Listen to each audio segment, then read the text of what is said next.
Imagina que tienes la oportunidad de comunicarte con aquellos que ya no están en este mundo, hacer preguntas que solo los espíritus podrían responder. ¿Qué secretos podrían revelarte? ¿Te atreverías a cruzar esa delgada línea entre lo vivo y lo muerto? A lo largo de la historia, octubre ha sido un mes en el que el velo entre los mundos se adelgaza, permitiendo que los espíritus vaguen más cerca de los vivos. Pero, ¿qué sucede cuando esos espíritus nos responden? Quédate hasta el final de este video para descubrir el misterio detrás de esta inquietante tradición y lo que realmente puedes aprender de los que ya se han ido. La noche del 1 de octubre, un grupo de amigos decidió aventurarse en una tradición antigua: formular preguntas a los espíritus. Habían oído de generaciones anteriores que, durante este mes, los espíritus se sienten más inclinados a responder, especialmente si las preguntas se hacen con respeto y sinceridad. Reunidos en una antigua cabaña al borde del bosque, el grupo trazó un círculo con sal en el suelo, tal como lo hacían los antiguos. No se trataba solo de una protección simbólica, sino de un método para mantener a raya a los espíritus malignos mientras intentaban invocar a aquellos dispuestos a compartir su sabiduría. Las velas titilaban mientras uno de ellos, Clara, sostenía una tabla de madera vieja con el alfabeto tallado. Era una tabla ouija, heredada de su bisabuela, una mujer que había sido conocida por su habilidad para comunicarse con los espíritus. Clara explicó que la tabla no era un juego, sino una herramienta poderosa, y que las preguntas que formularan debían hacerse con la mayor cautela. ¿Estamos listos?, preguntó Clara mientras colocaba sus manos sobre el puntero de la tabla. Sus amigos, algo nerviosos pero emocionados, hicieron lo mismo. Tras unos momentos de silencio, Clara lanzó la primera pregunta. ¿Hay algún espíritu presente con nosotros? El puntero comenzó a moverse lentamente, pero de manera firme. Todos miraron, conteniendo el aliento mientras las letras comenzaban a formarse en la tabla. Había un espíritu dispuesto a hablar con ellos. Uno de los amigos, Javier, fue el siguiente en preguntar: ¿Quién eres? El puntero se detuvo por un segundo antes de comenzar a moverse rápidamente de nuevo, deletreando E-L-I-A-E-S. Un escalofrío recorrió el grupo. Elías había sido el nombre del hermano de Clara, quien había fallecido trágicamente varios años antes. Ella, con lágrimas en los ojos, preguntó temblorosa: ¿Eres tú? Elías. El puntero fue directo al sí. La conexión estaba establecida y con cada respuesta, los amigos sentían la presencia de algo mucho más grande que ellos mismos en la habitación. Pero la verdadera pregunta era: ¿qué deseaba Elías comunicarles? Los amigos sabían que el peligro no solo estaba en la comunicación con los espíritus, sino en la naturaleza de las preguntas que formularan. Algunas respuestas podrían traer alivio, pero otras podrían abrir puertas a verdades que no estaban preparados para conocer. ¿Te atreverías a preguntar más? ¿Qué harías si las respuestas te revelaran secretos oscuros o advertencias inquietantes? Mantente hasta el final, porque lo que los espíritus tienen que decirte podría cambiar tu perspectiva para siempre. El silencio se hizo palpable en la cabaña. Las respiraciones eran entrecortadas y el frío en el aire parecía intensificarse. Clara, con las manos temblorosas, miró a sus amigos en busca de una señal. Javier asintió, alentándola a continuar. «Elías, ¿por qué estás aquí?», preguntó ella finalmente, luchando por contener las lágrimas. El puntero comenzó a moverse lentamente. A-I-U-D-A. La palabra resonó en la mente de todos, cargada de un peso que no esperaban. ¿Ayuda? ¿Qué tipo de ayuda podía necesitar un espíritu atrapado entre dos mundos? Clara, sintiendo una mezcla de temor y responsabilidad, decidió seguir preguntando. «¿Cómo podemos ayudarte?». El puntero se detuvo un momento, como si el espíritu estuviera pensando en su respuesta. Luego, con un movimiento decidido, se deslizó por la tabla. C-E-R-R-A-R-E-L-P-O-R-T-A-L. Clara sintió un nudo en el estómago.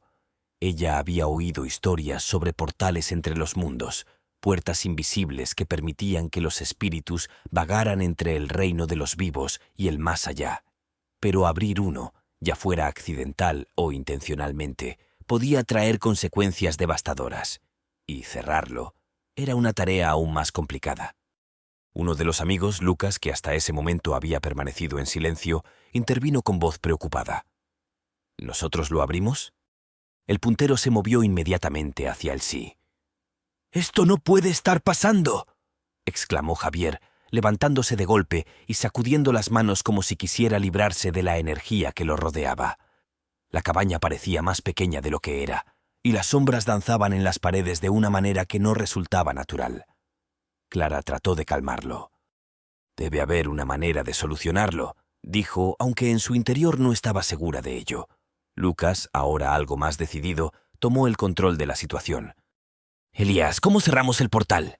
El puntero se movió más rápido esta vez. «L-A-S, P-R-E-G-U-N-T-A-S».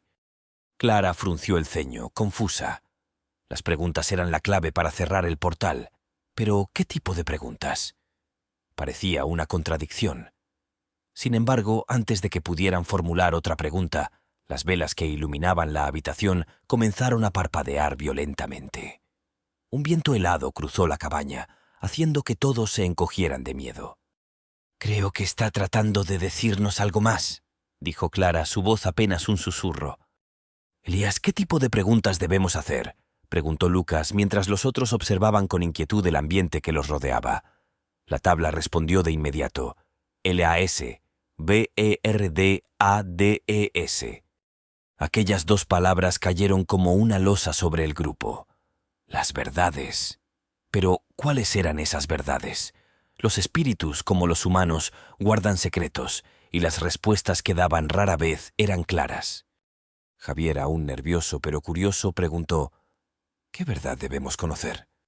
El puntero se detuvo, el movimiento más lento que antes. «P-R-O-T-E-C-T-O-E-R». «¿Un protector?», repitió Clara en voz alta. Pero antes de que pudiera hacer una pregunta adicional, un fuerte golpe resonó en la puerta de la cabaña. Todos se sobresaltaron, el sonido reverberando en sus mentes como una advertencia.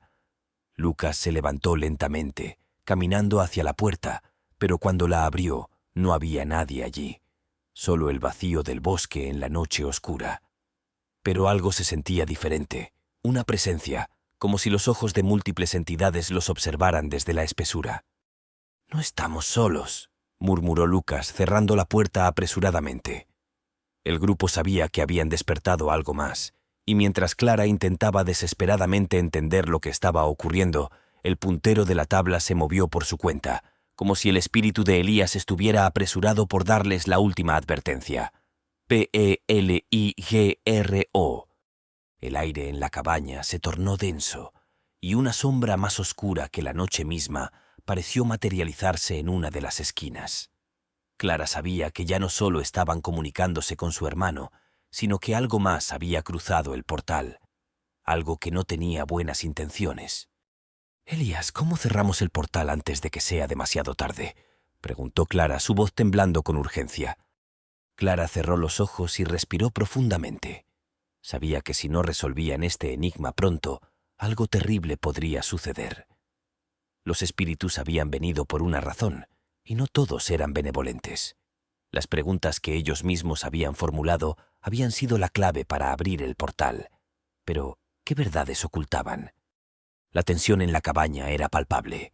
Las sombras parecían estirarse, envolviendo cada rincón de la habitación, y el aire se sentía denso, como si algo invisible estuviera presionando contra ellos.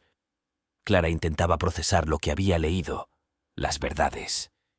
Las respuestas de Elías parecían vagas, pero al mismo tiempo cargadas de significado. Sabía que tenían que llegar al fondo de ese enigma antes de que fuera demasiado tarde. «Tenemos que ser cuidadosos con lo que preguntamos ahora», dijo Clara con la voz apenas firme. «Esto es más grande de lo que pensamos». Lucas, decidido a descubrir el misterio, volvió a formular una pregunta. «Elías, ¿qué verdad necesitamos saber para cerrar el portal?». Un escalofrío recorrió a todo el grupo. Sabían que algo siniestro estaba en juego, pero esa advertencia no era lo suficientemente clara. ¿A qué se refería exactamente Elías? ¿A los espíritus que habían contactado o a otra amenaza? Javier, cada vez más nervioso, intervino. «No sé si quiero saber más. Esto está yendo demasiado lejos». Clara lo miró fijamente. «No podemos detenernos ahora, Javier. Si no descubrimos la verdad, ese portal podría quedar abierto. Y no quiero imaginar lo que podría pasar si dejamos que estas entidades sigan cruzando». Lucas, intentando calmar los ánimos, añadió: «Debemos mantener la cabeza fría. Elías nos está advirtiendo sobre los muertos, pero ¿qué más pueden hacernos? Necesitamos saber más». En la próxima parte, cada uno de los amigos enfrentará sus verdades y descubriremos si es suficiente para cerrar el portal antes de que sea demasiado tarde. Si te gustó esta parte de la historia, no olvides suscribirte al canal y activar las notificaciones para no perderte el final de este relato lleno de misterio y revelaciones. Nos vemos en el siguiente capítulo.